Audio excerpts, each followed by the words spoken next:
Lissafé, tenho 40 anos, sou o babalorixá da comunidade Quilombola de Mangueiras, do Ilha Axé, que temos aqui na comunidade, e responsável, né, sacerdote responsável por toda a liturgia do candomblé aqui. Fora disso, eu sou cantor. São duas profissões que mexem com as pessoas de qualquer forma, uma na parte religiosa e outra na parte artística. Mas sou administrador de formação, sou administrador formado pelo FMG.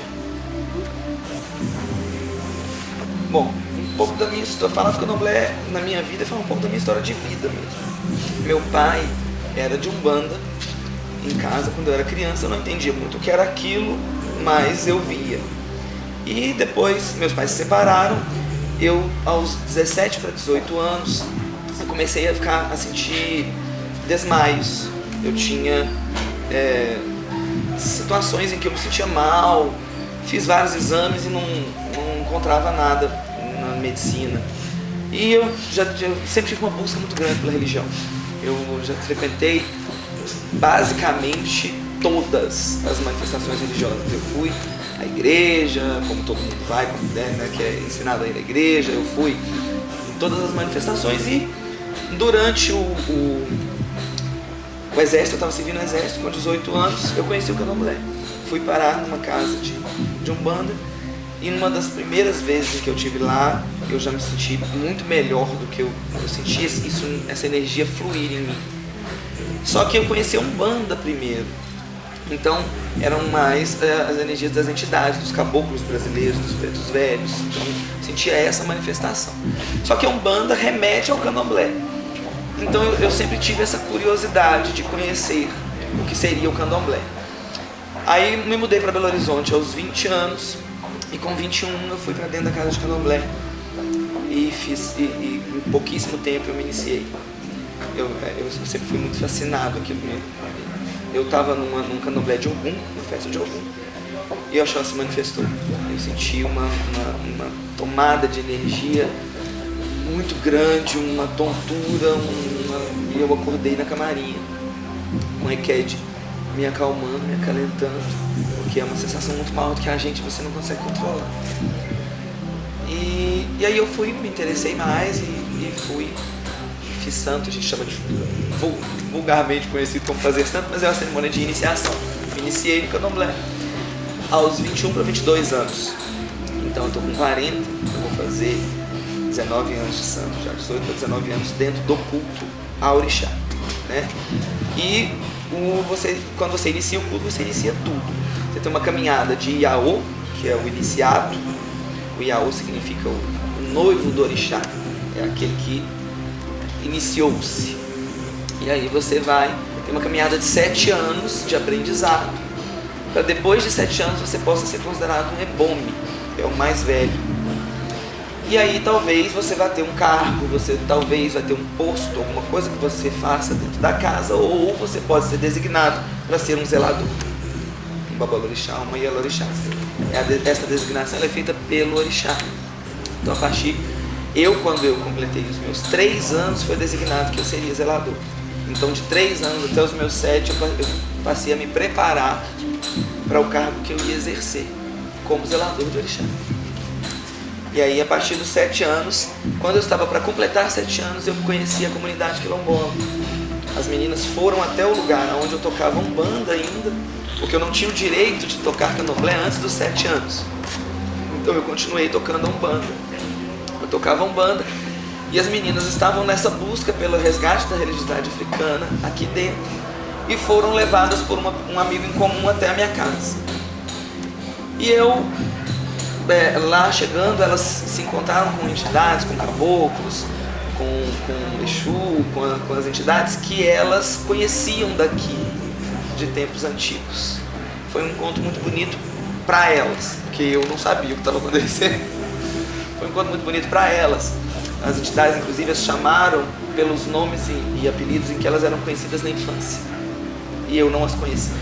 Então foi para elas um momento bonito. E elas me convidaram para conhecer a comunidade. A comunidade ainda não tinha asfalto, isso foi há 12 anos atrás. E eu vim para conhecer. Eu estava procurando um lugar para comprar, para adquirir, para construir a minha casa de candomblé. E aí o meu baiano, que é uma entidade que eu recebo, já foi o primeiro, mais antigo que eu recebo, que eu incorporo, ele disse que não precisava mais procurar, que isso já estava sendo providenciado. A gente obedece, a gente dentro do candomblé, dentro da Umbanda, a gente aprende a obedecer aquilo que é dito pelas nossas forças. E aí parei de procurar, conheci as meninas e elas me convidaram para vir aqui. Quando eu vim até aqui, eu passei debaixo daquelas mangueiras e o Oxóssi me tomou, eu não vi mais nada. O Oxóssi virou e o meu orixá já conhecia tudo aqui.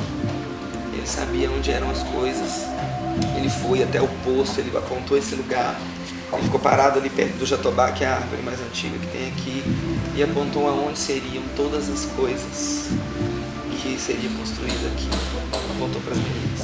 Eu acordei, não sabia nada acontecendo, todo mundo chorando, aquela emoção, mas eu realmente não, pela primeira vez que eu entrei no quilombo, eu não vi nada. Eu só vi na saída, não vi na entrada. E estou aqui desde então. Aí nós, com 4 a 5 anos mais ou menos que eu estava aqui, nós começamos a levantar a casa, com muito suor, com muito sacrifício, com o suor de todos os filhos, a colaboração de todo mundo. Fomos fazendo uma coisinha aqui, uma coisinha ali. A casa tem vários pontos de culto, vários sagrados em locais diferentes. Tem a casa de Exu, tem a casa de Oiaibá, tem os quartos de santo, que são vários espalhados, mais um barracão. Então você tem vários lugares, a gente foi construindo aos poucos.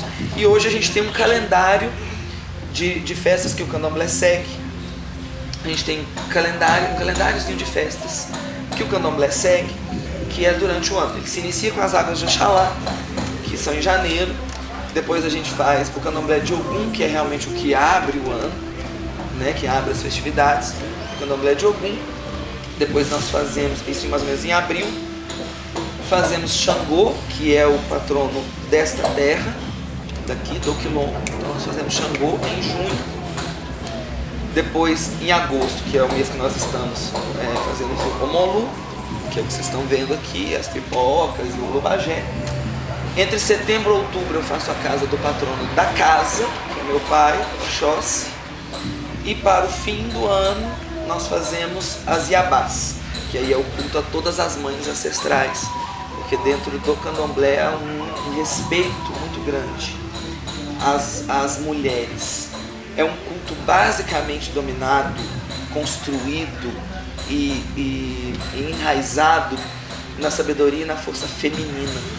Mesmo os zeladores que são homens, nós temos um respeito, um culto muito grande à Mãe Terra e a todas as energias femininas dos orixás, que para nós, a grande representação do candomblé, você tem um resumo do que eu estou querendo dizer, o candomblé, tudo nosso é feito em Ibá. E Ibadu, para o africano, que é representado pela cabaça, que nós conhecemos como cabaça, o africano só tem esse culto todo a Ibadu porque ele representa o ventre, é como se fosse o ventre. Ela tem o formato do ventre feminino. Então todo o culto às forças, a todas as forças ancestrais, a todas as forças da energia, remetem à força feminina da reprodução. Então o candomblé tem muito disso. Por isso os grandes nomes conhecidos dentro do candomblé são nomes femininos.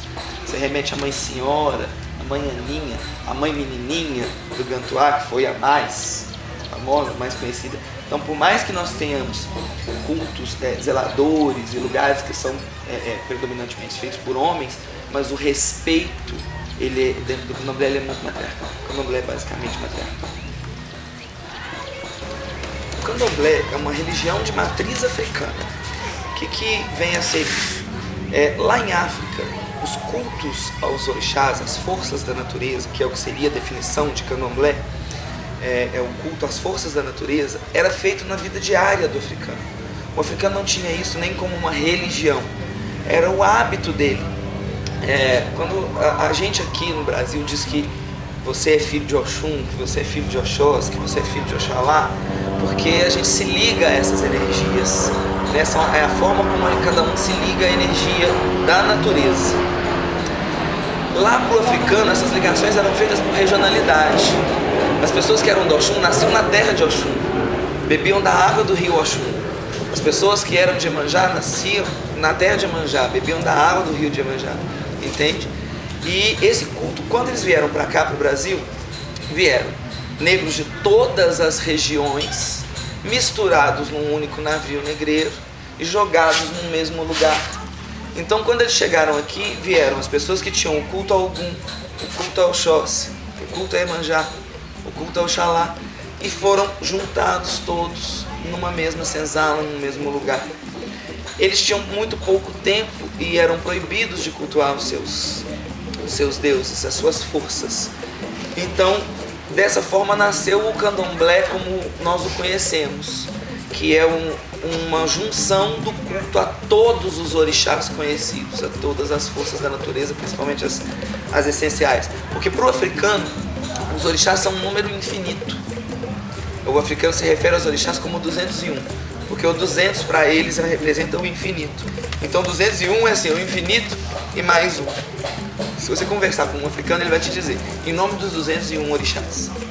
Porque para eles o dia é um orixá, a folha é um orixá, o chão é um orixá, a pedra é um orixá. E nós falamos com esses elementos, a gente se comunica. O candomblé é uma forma de energia que cultua, é uma religião que cultua as forças da natureza na sua forma mais primitiva, na forma como nós a conhecemos. E ela se manifesta dessa forma, ela se manifesta no nosso modo de vida diário. O candomblé não é só aqui dentro, na hora em que eu estou vestido, com os meus fios de conta e com a minha indumentária característica, não. O candomblé é um modo de vida para nós, é o respeito à natureza, é o respeito a essas forças, é o culto a toda essa energia que para nós foi determinada por Orumilá, Olorum, que é o Deus Criador, a mesma energia que o ocidental chama de Deus Criador, o africano chama de Olodumare, Olorum, que é o Deus Criador. Então ele fez toda essa criação e nós cultuamos todas essas forças que ele criou. Basicamente isso é o candomblé. Bom, eu sou de Oxóssi, eu sou filho de Oxóssi.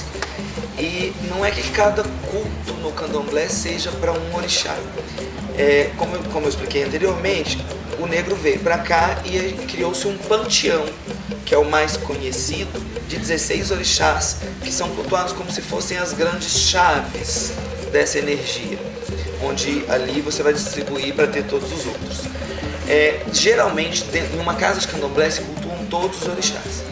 Existem diferenças no culto brasileiro de regiões de onde esse culto veio na África. Então nós temos as casas de Queto, de Jeje, de Angola e de Efon. Essa casa que vocês estão é uma casa de Queto, que veio da região Yorubá, mais ou menos da região da Nigéria, né? Dali onde esteve o rei que esteve aqui, é o rei da nossa região, por isso ele esteve nesta casa. E aí você tem cultos diferentes para os orixás em determinados dias da semana. O negro, isso foi uma convenção, né? Convencionou-se de que cultuaria-se determinados orixás na segunda, determinados na terça e na quarta. Mas em toda casa de candomblé há um culto aos 16 orixás. Por quê?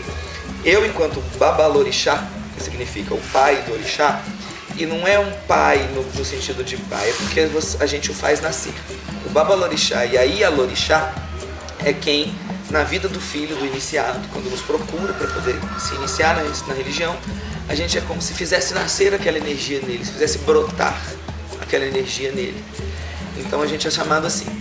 E um babalorixá, uma ialorixá tem que dominar o culto a todos os orixás, porque se eu sou filho de Oxóssi, então aqui nesta casa, essa casa é de Oxóssi, só que eu tenho filhos de Yansan, eu tenho filhos que estão aqui que são de Omolu, eu tenho filhos que estão aqui que são de Oxalá, então tenho culto a todos esses orixás.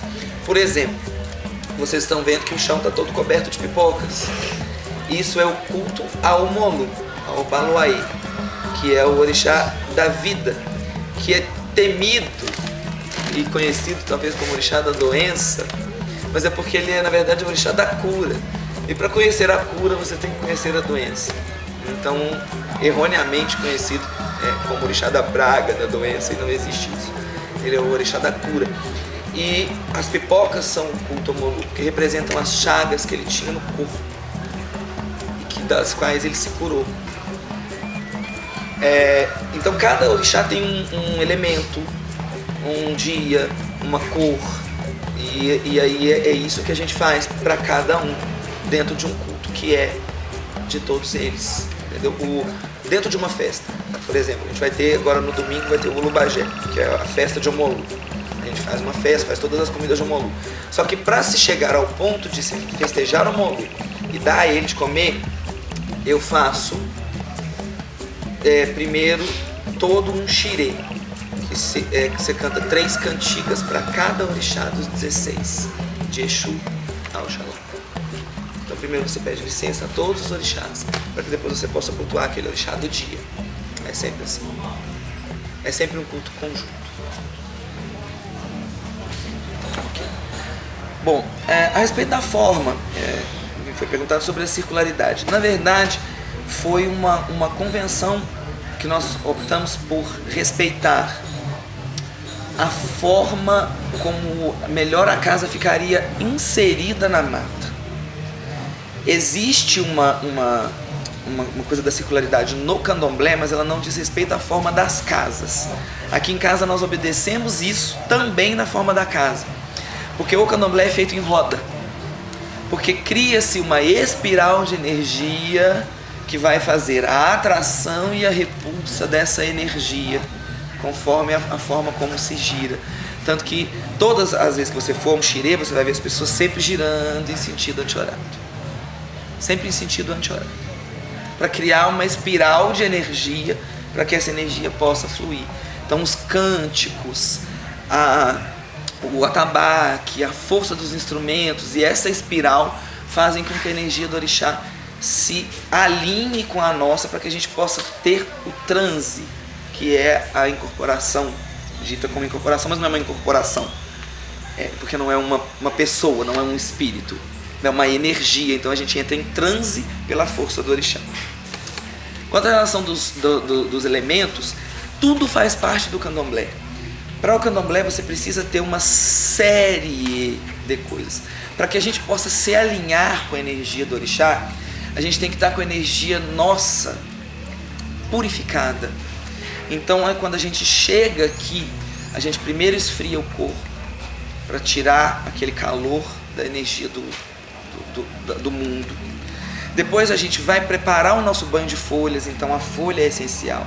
Um ditado dentro do candomblé que diz: Coci é ué, coci orixá.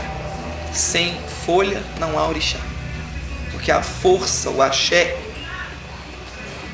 está na folha. Então a gente faz um banho de folhas, vai tomar um banho de folhas, se purifica naquela energia das folhas, aquele axé que foi retirado da folha. Depois a gente vai, então você junta ali a folha com a água, que a água é o princípio da vida para nós, é o que vem dentro do útero materno e representa todas as iabás. Todas as iabás, as grandes mães ancestrais africanas, os orixás femininos, são ligados à água. Oxum, Emanjá, Nanã, Obá, Iauá, são todas ligadas à água. Então a gente vai para o banho de folhas, a gente coloca as nossas vestes, que são vestes representativas do orixá. Existem trajes obrigatórios para os homens e para as mulheres no candomblé. Existem coisas que denotam a sua idade de santo.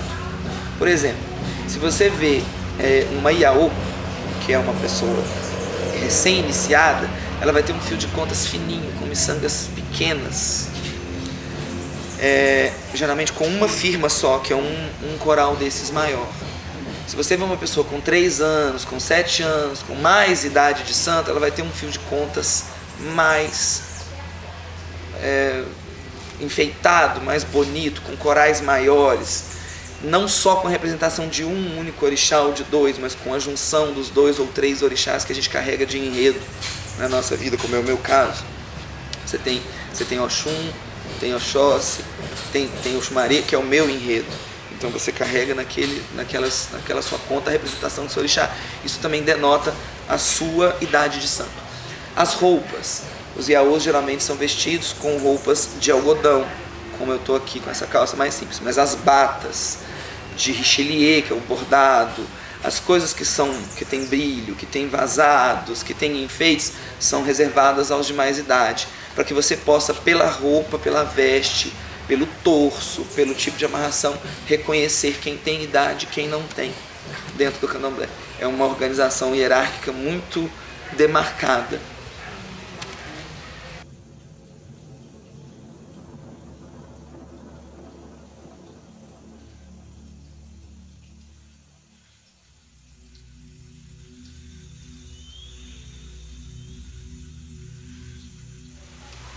Bom, o que eu queria deixar como mensagem é aquilo que o candomblé cultua, que é o respeito à vida, à natureza, à hierarquia, ao mais velho. Eu acho que a nossa sociedade hoje precisa de um pouco mais de respeito, de amor. E é basicamente aquilo que o candomblé prega. Gostaria que as pessoas conseguissem entender isso, que o ser humano precisa de mais respeito, mais amor, que nós vamos conseguir ser uma sociedade bem melhor quando nos respeitarmos mais.